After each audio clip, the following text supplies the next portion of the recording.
Hello, I'm Brandon Martini, a commercial pilot and flight instructor. And I'm Carson Vasquez. I'm a private pilot. And you're listening to the Aviation Mentors podcast sponsored by Stratus Financial. So buckle up because the Aviation Mentors are taking off.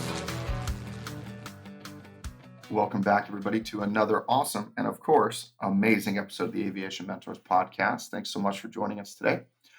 Today, we're actually going to be taking on some famous Reddit questions. And I think they're Carson's favorites, too. They are. And Brandon, I picked this one because you're going to the Philippines tonight. I think this episode is getting released today. So same day episode. And Brandon's going to the Philippines tonight. And I wanted him to be in a nice, good mood. I think he's feeling a little under the weather lately. So I want to bring a smile to his face because I know he likes doing these Reddit questions. Absolutely. I love these Reddit questions. They're always so much fun. But before we get started on the Reddit questions, I wanted to address something because I know a few of our listeners reached out to me already. If you follow me on Facebook or Instagram or on social media whatsoever, or if you are in any of the sale groups on for airplanes on social media, you might have seen that I did something that some would consider never to have ever happened. I put my beloved Icon A5 for sale on all of the Facebook marketplaces. So today or yesterday or the day before, whenever I did it, was the day I finally pulled the trigger on that. Reason why I did it, I just don't fly it enough. I dropped it off to Rich for annual because the annual ended, I guess it ends today or yesterday rather, midnight. But I dropped it off to Rich earlier this week, and I looked at how many hours I flew that thing, and I only flew it like 20 hours last year, 25 hours. And the problem is, besides just flying it only 25 hours, I think I spent like $35,000 on it. And that was just outrageous for something I don't use. I mean, I could fly a jet for that price, Carson. Unfortunately, I don't have money to buy a jet. Otherwise, maybe I would. So yeah, I put the Icon for sale, and unfortunately, it's up now. We'll see what happens. I don't expect it to sell very fast because it's not a high demand aircraft, and it is an amphibious seaplane. So we'll see what happens. I'm not sure. I expect it to take probably a couple weeks to sell rather than the normal, 24, 48 hours and it's gone like I normally do. So just wanted to tell everybody about that. It's a sad day, but at least you got another flight in it. And, before it went into its annual. I'll get a few more flights in it too, I think. Especially when I have to go take somebody flying in it for a test flight, of course. And then I took it out in the water the other day and I was splashing around in the ocean, which was kind of fun. The water's been really nice in the morning here in Long Beach area, so I got to go do that a few more times before it disappears. Yeah, well, for anyone that's looking for an Icon, this one's all fixed up. Just had about $35,000 in maintenance put into it. Exactly. Cool. So let's get into it. The first question I found, and Brandon, I figured you as a CFI would be the best one to answer it. My student pilot buzzed his friend's house on a solo cross country. What now? So I sent a student on a solo cross country the other day. According to him, all went well. We had done the same flight the day before. He had mentioned his friend lived in a house that we had passed. And I decided to look on FlightAware to see his course after he returned. And he was using 3,000 as his cruising altitude. And he descended to about 400 feet AGL in the location of his friend's house. What do I do from here? He made no mention of descending, which makes me think he's likely doing more dumb stuff while he's flying. And technically, he violated 91.119 by being less than 500 feet from people. Yeah, your friend is an idiot, or your student's an idiot. They shouldn't have been doing that. I think you need to go retrain him or her and go tell them how, well, this sounds like a guy thing to do. I mean, women are typically much smarter and don't do stupid things like this. So I'm guessing it was a guy. Oh, you said his friend. Okay, it was a guy. See, exactly. Yeah. You need to go have a serious conversation with them about this, and I would play stupid for a few minutes, see if you catch them on a lie, and then if you do, then I would have a twofold conversation. Be like, hey, I'm trusting you to fly my $100,000 or $300,000 aircraft, and why do you think it's appropriate to take this very expensive training tool and go screw around and be an idiot? I mean, honestly, that's exactly what I would say. I would explain that to him very clearly, and then if he tries to backpedal and doesn't apologize or something like that, I would suspend him from flying for a little bit, and if that doesn't do anything, then cut him off completely. And if you lose him as a student, then you lose him as a student. It is what it is. And now, if he totally just accepts what he did and just says, "Hey, I did it," that's one thing. Then just have a serious conversation. Be like, "Hey, you can't be messing around with my $100,000, $300,000 airplane. That's not okay." The fact that he violated 91-119, I highly doubt he did. When you look at FlightAware and when you look at these websites, they're off by 100 or 300 feet all the time. So the odds of him actually breaking that rule, I highly doubt it happened. So if he did break that and the FAA caught him, what would happen to the CFI? Nothing. Nothing. CFI wasn't in the airplane. Okay. What about to the student pilot? The FAA might say something to him, be like, "Hey, why aren't you monitoring your students closer?" And he could say, "Well, I didn't know that the FAA approves me watching my student on FlightAware. I didn't know that's an FAA approved method of viewing students' progress." And that would shut him up pretty quickly. So the fact that that happened, the only thing that would happen is the student would get in trouble, and the CFI would be told to do some more training for the student, not do some more training for them as a CFI, by the way. Unless they took, for some reason, they just stood up and was like, "Oh, yeah, it was definitely my fault. I didn't train them on this regulation prior to flying, and they didn't know." Like, if you're that stupid and you say that type of stuff, yeah, maybe you need a 409 ride. Yeah, best way to deal with everything is just keep your mouth shut. Yeah, call an attorney, keep your mouth shut. All the normal things in life, right? If you get pulled over, just keep your mouth shut. Like all the things, right? It's the same stuff. The FAA is a law enforcement agency. Well, kind of. They're actually not a law enforcement agency, if you want to get technical, but they try to enforce the regulation. Yeah, about as scary as a law enforcement agency when you mess something up. I think they're more scary than law enforcement agency in some fashion, but they cannot arrest you, and yeah, they can only really yell at you. Like they can't even detain you. Like if you get ramp checked and be like, "Hey, I'm ramp checking you right now," I'd be like, "No, you're not. You can set an appointment to ramp check me." That's what I would tell them, by the way. No offense to all my FAA friends, but I mean, you guys know the rules. I mean, we're just educated people. Sounds like a sovereign citizen kind of answer. No, you're not. It is. Now, if I didn't have much to do and I'm just hanging out, of course I'm going to comply with their ramp check and I'm going to do all the things they're asking me to do because I want to be a good steward of aviation and be a good pilot. But to be honest, if I am rushing to get to a meeting and you're going to cause me to be late and I'm going to lose on a big deal because you just want to ramp check me right now without giving me prior notice, no, that's not going to happen. I am going to go to my meeting and we are going to set this up for a later time.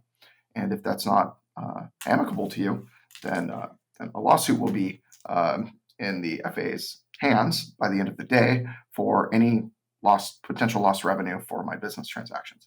And they don't want that either. So, I mean, as you can see, Carson, today I'm a little bit more feisty. You are, and you totally set yourself up to get ramp checked in the future. I am, and I'm okay with getting ramp checked. By the way, well, you always have your stuff. I mean, you trained that. You trained that into me really well. You're like, always have your documents. I think one time you even took the document out and said, "You good to go?" And I was like, "Yeah, we're good to go." I did. I was like, "What would you like to see, sir? Here you go." Actually, that did happen with Border Patrol one day.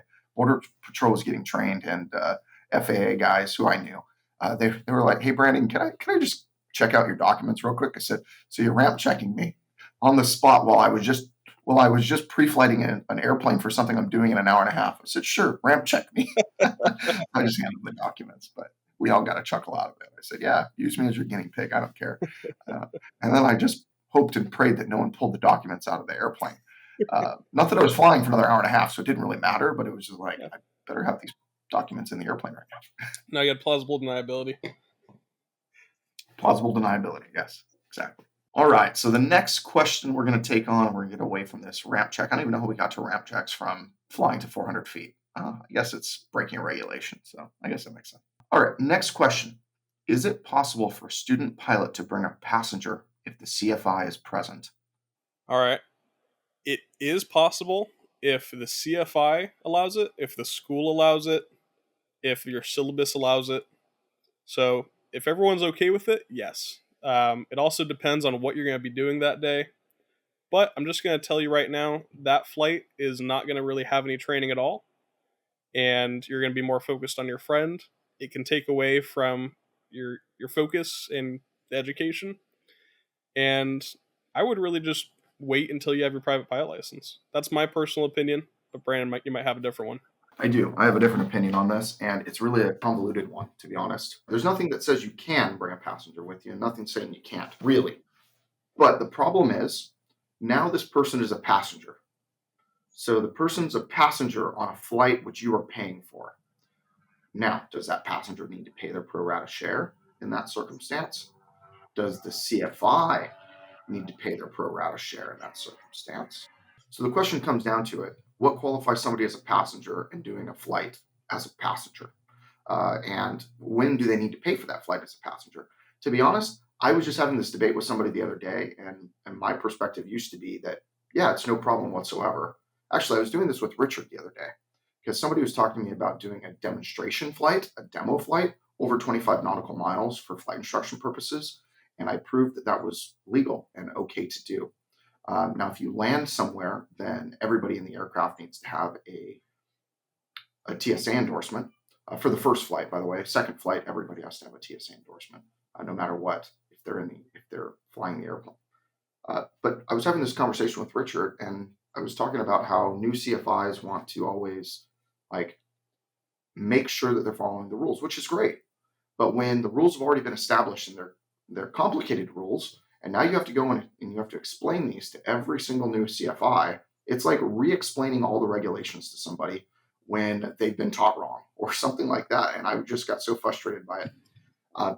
So I was talking to Richard about that, and then I brought on, I was like, all these CFIs thinks it's okay to bring a passenger with them. And I honestly am not sure if you can or not. I think that I don't know if anybody's necessarily going to get in trouble for doing it, but I would actually err on the side of caution on this one and say, no, it might be illegal unless that person's paying the pro rata share of the aircraft. And then if that person's paying their pro rata share of the aircraft, does the CFI need to pay their pro rata share of the aircraft? And that's the part I don't know. I would have to really dig into the regulations to figure that out. Well, I don't think you But would have that's to my pay your pro rata share as a passenger if you're not receiving instruction, right? Because one pilot's yeah. allowed So to maybe take you're on just the whole paying the thing pro rata share of the airplane. of the airplane. Yeah, and then you've hired a pilot to fly with you. And that actually, you're not hiring a pilot because they don't have to have a third class medical. You're hiring a flight instructor in that airplane, not a pilot. So if you were hiring a pilot to fly, then that would work. But then the CFI would be considered holding out because they are available to be hired at any time by that individual or by other individuals from a centralized location. So technically they would be holding out if they were being hired as a pilot. So they're actually being hired as a flight instructor, which is not a pilot. So if you're not a pilot or a passenger, wouldn't you, or not a pilot, but you are a passenger because now they are a passenger, but they're providing flight instruction as a passenger, but they're also PIC, so they're now also a pilot. Hey, Brand, do you have a FAR-AM with you? I mean, I could look up. No, I want you. Do you have a FAR-AM with you anywhere at all? Yeah, I could look that up. Cool. So what I want you to do is not get the Wi-Fi on your flight to the Philippines, and take that FAR-AM with you, and just figure it out. I want you to be able to tell the FAA what their rule means. Can you do that? Yeah. Do you think I confused enough people on this podcast right now with, by the way, No, but you definitely diagnosed yourself with ADHD there. I mean, maybe a little bit. When you become a CFI, these are things that you start debating because the regular regulations are very cut and dry. And then you start debating stuff like this. And this one's a really complicated one. So I'm really, you know what? I might even send a letter to the FAA and try to get a response back to find out what the actual rule is. And by the way, if there's anybody on here who has a letter like that, or who can take my crazy mind that I just like babbled out a bunch of regulations, and you can actually like make sense of all of that, and you could tell me why I'm right or I'm wrong or indifferent, I would love to know. So please, if you are a flight instructor or your flight instructor's tackled this, please let me know.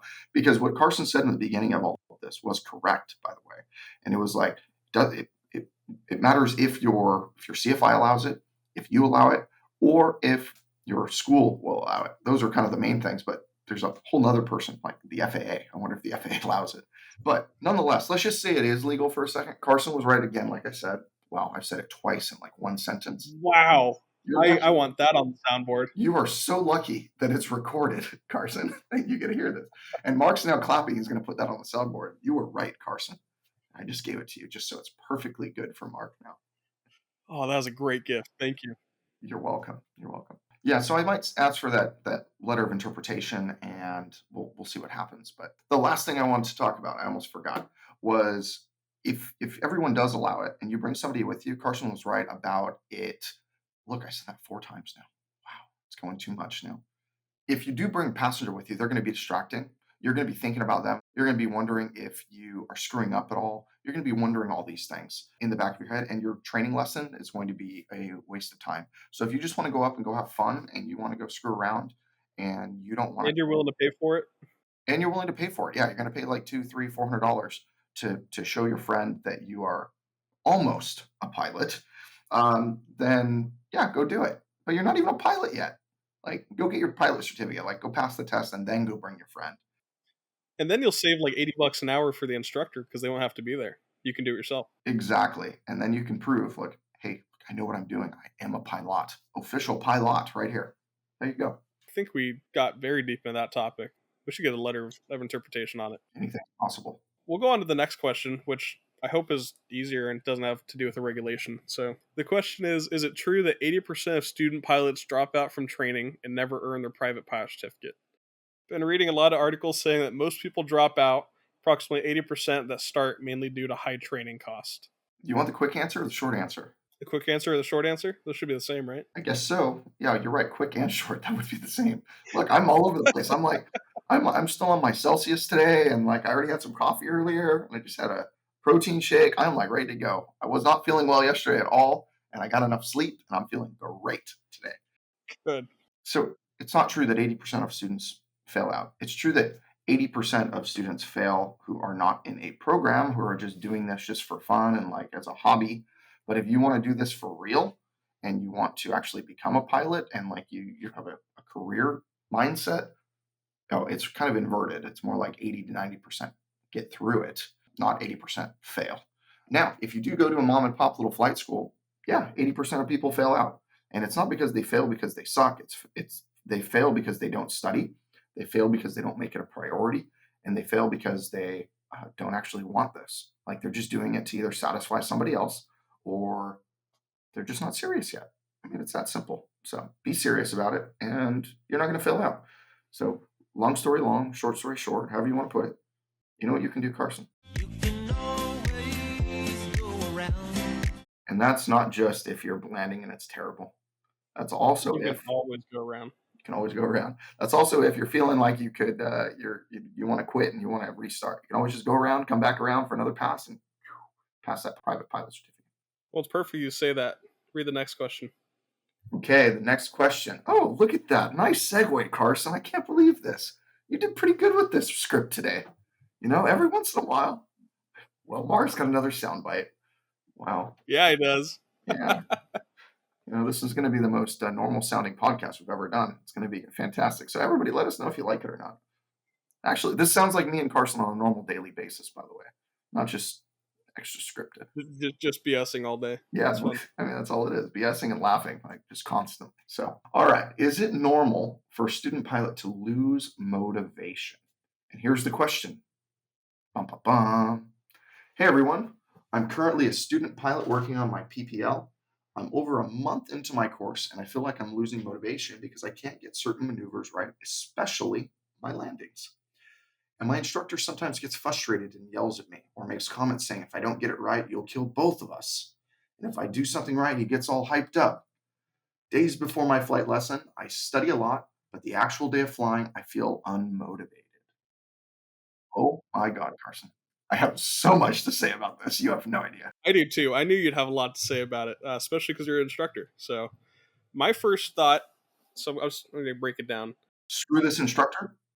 Yeah, pretty much. Yeah, that's just not a good instructor. But let me quell your fears first. You can't get certain maneuvers right, especially your landings, a month in. Even if you're flying every day, that's not going to happen a month in. I've seen maybe one student do it in a month like that, but you're not going to be perfect after a month. There's not enough time. It's still the brand new skill. And I've always said, learning to fly, especially your first few hours. It's like learning a new language. You have no idea what's going on. You're just trying to get used to the sensation of flying and what you're looking at. In the instructor part of the whole thing, your instructor should never get frustrated with you and yell, "If you don't do this right, you're going to kill us both." That's just that's a great way to scare someone off from flying as they're losing motivation. You can see that. But there's no place for that, especially for that kind of talk. And as an instructor, if you're saying those kind of things, you need to look at yourself a little bit better, because that's not going to be motivational. That's not constructive criticism. That's just scaring a student and not someone that's new enough to understand that. If they're trying to pull the flaps up on a go around, because you can always go around, maybe 10 feet above the runway, then you can explain, hey, that's not safe. This is why we don't do that. But you shouldn't be saying, if you don't do this right, you're going to kill us both. And my best recommendation is to get a different instructor or a different school if they're allowing that kind of behavior. I would talk to the flight school manager or even the flight school owner, someone about that, because that's not good behavior. It's horrible behavior, Carson. And that CFI would say fire them immediately. But that's just me coming off as a feisty mood today. You know me. I come off as the one that just doesn't take anything, but I'm like the softest one. Like I hate firing anybody. So I would go have a serious conversation with that flight instructor personally. And then I would also go bring it up to your chief instructor or the owner, whoever it may be, depending on your flight school. And then tell them you want to switch instructors immediately. uh, after you make that conversation known to the chief instructor, whoever it is, and it's never going to be the same in that cockpit with that instructor ever again. So there's no flying with them anymore. You need to get rid of them. So to the first point, the month in, I don't know how many hours you're in, but if you're at 30 hours in a month, which is plausible, there's a possibility you could be there. I know Carson said most people, it doesn't matter how much you fly, but I mean, the more you fly, and if you're staying consistent, you're not just flying like 5 hours in a day and then taking off a week and 10 hours, whatever it is. If you're actually flying and getting through all of your stuff in like a timely manner over a month, there's a possibility your landings could be solid. There's also a possibility that they could be absolute trash, depending on how much you fly. Especially if you have an instructor like this. Yeah, and you have a terrible instructor. You have one who stresses you out, and that's not what you should be doing in the cockpit. You need to de-stress your life. Honestly, Carson, you've flown with me several times. How do I sound when I'm talking about a landing or like a stressful situation? What do I sound like? You were completely serious. There's no BSing like we do. You guys hear us BS in the podcast and mess around back and forth, and Brand's like, oh, finally Carson does it right. Now he's completely serious. He said, that was good, here's what you need to improve on. Or that wasn't a great landing, here's what you did wrong. Here's what you're going to do on the next lap. It's completely serious. There's no stress, and when you do something right, of course he's going to be like, that was crazy, that was awesome, that was butter. But there's no yelling at me. There's not even an angry tone if I slam and go. When I'm flying and I'm flying with somebody new, I talk in monotone. I actually change the tone of my voice to a total monotone voice. Be like, all right, this next landing, we're going to go ahead and put in the flaps to 10 degrees at this point. After you're done with that, I want you to decrease your power to 1700 RPM and start a slow descent to 500 feet per minute. And then I wait. I let them do it. And then I said, okay, now we're 45 degrees off the runway. Start making your 90-degree turn and make sure that it is squared to final. All right, we're over our next point. We know that we're about to turn and we're about to get onto final. Go ahead and start that turn now. And literally, that sounds like monotone for me, right? I mean, it's very like D, this is what we're doing, but that's how it is in a cockpit. And honestly, I'm not saying every instructor needs to be like me in that fashion. Like everyone has their own personality, and especially on the way they teach. But that's how I teach. I teach in monotone because there's no stress whatsoever. I mean, I could have a problem turning back on an engine. I'd be like, okay, so our left engine's not starting again. Okay, what are the solutions here? Well, one, we can go back to the airport. We know that we're not losing any altitude. We're flying aloft. Let's start flying there just in case. Next, let's go ahead and start trying to unfeather that propeller. And let's go through our checklist and see what we need to do. All whilst going to the airport, which is closest to us, to make a semi-emergency landing if needed. No big deal, right? And literally, that's how I talk. That is so funny. When we had that problem in the Duchess with the left engine, with whatever it was doing, I think it just wasn't starting back up. And we were in there with Victor, and I was a passenger in the back. and we're just transporting the Duchess, and you were flying with Victor, and you said you said those exact words in that same monotone voice, even when we're all joking around because we're all just flying. And then that happened, and you went completely monotone and walked everyone through it. That's the way you need to do it. It takes the emotion out of it, and it definitely takes the stress out of it. I've been more stressed with other CFIs when we're buddy flying than with Brandon. Exactly. I mean, that's just kind of how it goes. So cool. Well, with that being said, I think you get the point. We should de-stress the cockpit. We should talk with a little bit more monotone if needed. In the cockpit, you need to get away from people that say, if you do that again, you're going to kill us. Like, that's not the right speak in a cockpit. Now, that might be correct, by the way, but I'll tell you this. I have never, ever flown with a student and thought they were going to kill me. I can wholeheartedly say that. I don't even understand when CFIs say, this student tried to kill me or something like that. That makes no sense to me whatsoever. I have never had a student try to kill me. I have never let a student get me into a position where I felt unsafe, ever. Never. I don't even understand how that would even happen, to be honest, unless that flight instructor is so insecure with their flying abilities in which they don't know how to fly. And that means that they don't know how to correct what that student does. I can tell you this, anything a student does in an airplane, I can correct. And if there's something they are going to do that I cannot correct, I will take the aircraft before that, because that is my line. I don't let students cross the line that I have. Now, I will let students get very far. I will let them put us into a spin. I will let them porpoise us. I will let them do all sorts of things. But if they porpoise us over the runway and now we're losing airspeed at an astronomical rate and they're trying to put our flaps up all at the same time, I'm going to take the airplane from them. But that's about the only time that I wouldn't be able to correct something, is that close to the ground and they're doing things that they shouldn't be doing. But since we've already had the conversation of my controls and what it means if a flight instructor says that, it means they let go of everything. And I show them with hand movements that they and feet movements that they let go of everything. Then it gets solved that way. In my passionate, actually, I think we do more of these Reddit questions, Carson. I think they're like my favorite thing to do. I know. I mean, hear your tone from the start of the podcast to the end of it. You just got more excited as you got more feisty. Exactly. Cool. Well, I'm glad you enjoyed it, and I hope you guys enjoyed it too. These are pretty fun for us to go and pick out, and we usually get them from r/flying or r/aviation. So if you guys like them, go post something on there, and we'll find it. we like looking through them. Absolutely. Well, thank you everybody for listening today. We really appreciate it.